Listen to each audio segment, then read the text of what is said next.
بسم اللہ الرحمن الرحیم السلام علیکم۔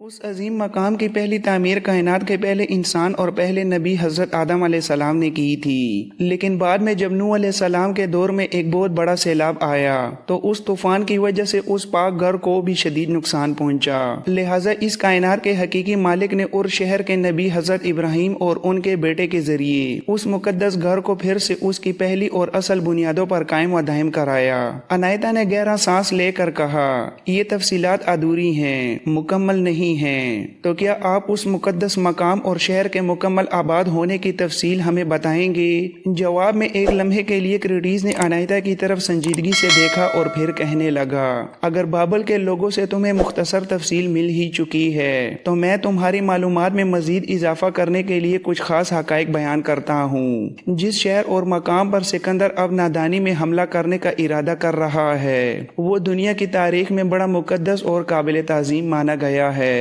قدیم روایات کے مطابق مکہ کا وہ شہر اور اس کے اندر جو پاک مقام ہے، دنیا میں اس جیسا تقدس اور برکت کسی بھی دوسرے شہر یا مقام کو کبھی حاصل نہ ہو سکی۔ ہمارے ہاں یہ بھی ایک مستند روایت چلی آتی ہے کہ اس کائنات کے مالک نے زمین کی ظاہری پیدائش سے بھی 2000 قبل اس شہر کے مقام کو ایک خاص وجود بخشا تھا، اور اس کی سرزمین اس وقت پگھلتے ہوئے پانی کے اوپر سفید جا کی مانند تیر رہی تھی۔ پھر اسی مرکز کے نیچے خدا نے اپنی قدرت سے باقی زمین کو چاروں طرف بچھا دیا۔ کریٹس نے اپنی بات کو آگے بڑھاتے ہوئے کہا، اگر بابل کے لوگوں سے تمہیں اللہ کے نبی حضرت ابراہیم سے متعلق کچھ بنیادی تفصیل مل ہی چکی ہے تو میں اس میں مزید یہ اہم بات بتانا چاہوں گا کہ ار شہر میں پیدا ہونے والے اللہ کے وہ عظیم نبی جن کا نام ابراہیم تھا، انہوں نے اس وقت فلسطین کے علاقے میں قیام کر رکھا تھا جب خداوند قدوس کی طرف سے انہیں یہ غیبی حکم ملا کہ کعبۃ اللہ کی دوبارہ تعمیر کا عظیم کام اب ان سے لیا جانا ہے، تاکہ اس پاک گھر کو ہر قسم کی برائی سے صاف کر کے طواف اور عبادت کرنے والوں سے ہمیشہ کے لیے آباد کیا جائے۔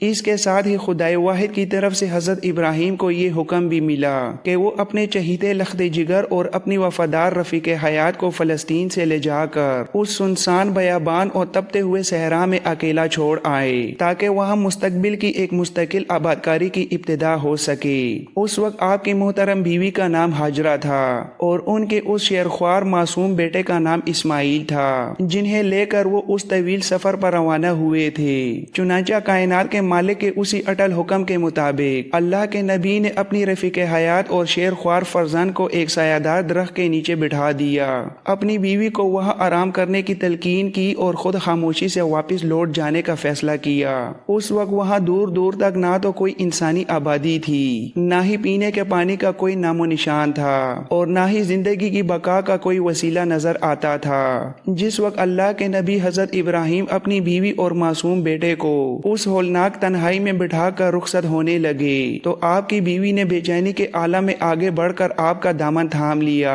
اور انتہائی عاجزی اور سچے دل سے گزارش کرنے لگی، اس صحرا اور چٹیل میدان میں ہمیں یک و تنہا چھوڑ کر آپ کہاں تشریف لے جا رہے ہیں؟ یہاں نہ تو ہمارا مونس و مددگار ہے اور نہ ہی اس ناپائیدار حیات کو سہارا دینے کے لیے کوئی چیز موجود ہے۔ لیکن اللہ کے نبی نے اپنی زوجہ کی درباری بات سنی انسنی کر دی اور چپ چاپ اپنا رخ دوسری طرف پھیر لیا۔ جب اللہ کے نبی نے اپنی بیوی کے اس معصومانہ سوال کا کوئی جواب نہ دیا، تب آپ کی بیوی بی بی ہاجرہ صورتحال کی نزاکت کو بھانپتے ہوئے پھر بول اٹھیں، کیا آپ یہ سب کچھ خداوند قدوس کے حکم سے کر رہے ہیں؟ بیوی کے یہ الفاظ کو سن کر اللہ کے نبی فوراً بولے اور دھیمے لہجے میں کہنے لگے، ہاں یہی میرے خدا کا حکم ہے اور میں اسی کی رضا کے سامنے سر تسلیم خم کیے ہوئے ہوں۔ اس پر اس بہادر اور خدا پرست خاتون نے تڑپ کر اللہ کے نبی کو مخاطب کیا، اگر یہ کائنات کے مالک کا فیصلہ ہے تو پھر آپ شوق سے تشریف لے جائیے۔ وہ کائنات کا حقیقی مالک ہمیں یہاں کبھی ضائع نہیں کرے گا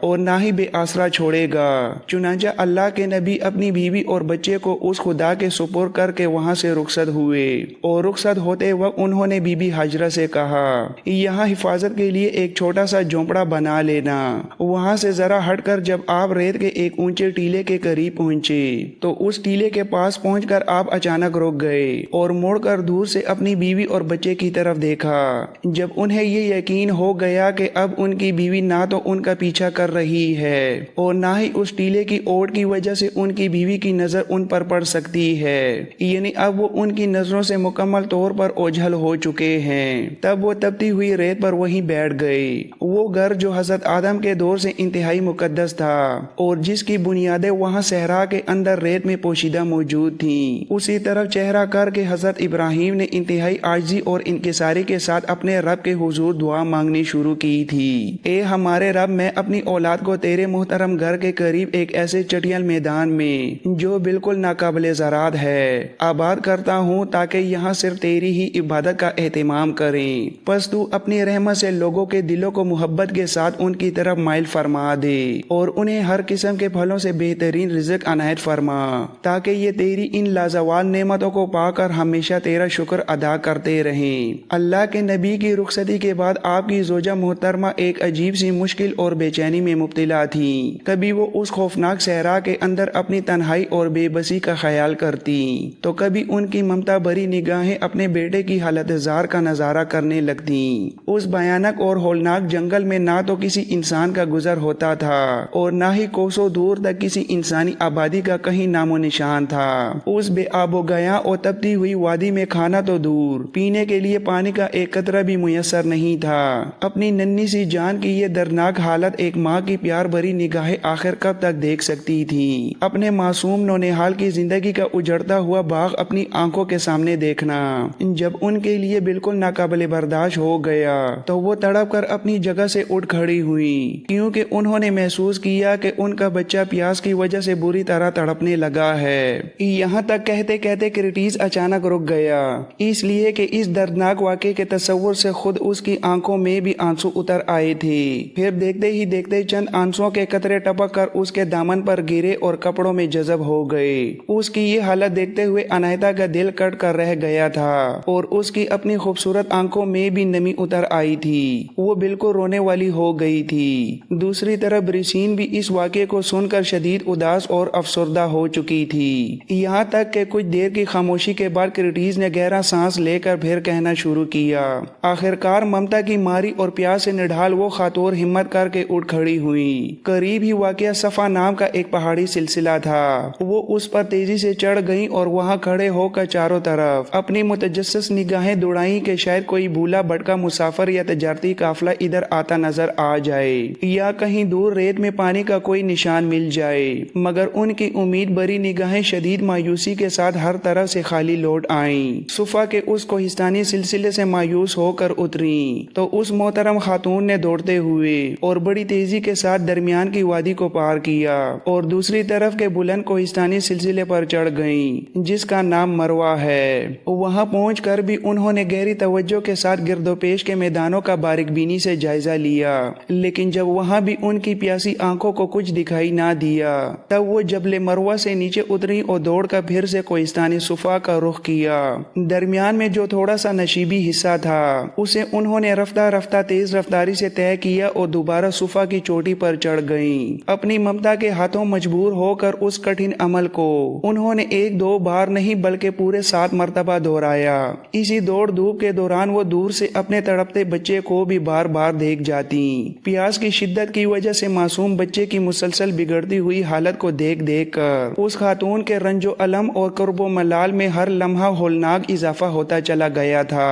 اور وہ ممتا کے ایک شدید ترین امتحان سے گزر رہی تھیں۔ 7ویں مرتبہ جب وہ محترم خاتون دوڑتے ہوئے جبل مروہ پر آئیں تو اچانک انہیں فضا میں ایک انتہائی دل آویز آواز سنائی دی۔ وہ فوراً خاموش ہو گئیں اور ہمتن گوش ہو کر آواز کی طرف متوجہ ہوئیں اور دل ہی دل میں سوچنے لگی کہ آخر یہ آواز کیسی ہے اور کہاں سے آ رہی ہے۔ یہاں تک کہ اس خاتون نے وہی آواز دوبارہ سنی اور اب کے بار وہ آواز پہلے کی نسبت زیادہ صاف سنائی دی تھی۔ یہ آواز سنتے ہی وہ خاتون تیزی سے اپنے بچے کی طرف پلٹیں اور جب وہ دوڑتی ہوئی ننھے اسماعیل کے پاس آئیں تو وہ جو حیرت انگیز منظر تھا اسے دیکھ کر وہ دنگ رہ گئیں۔ خاتون نے دیکھا کہ ان کے لخت جگر اسماعیل کے قریب ایک بزرگ ہستی نور بن کر کھڑی تھی۔ یہ کائنات کا وہی عظیم فرشتہ تھا جسے روح الامین حضرت جبرائیل کہتے ہیں اور جو ہمیشہ پیغمبروں کے پاس اللہ کا مقدس پیغام لے کر آتا ہے۔ اس وقت حضرت جبرائیل ایک باوقار انسانی شکل میں موجود تھے۔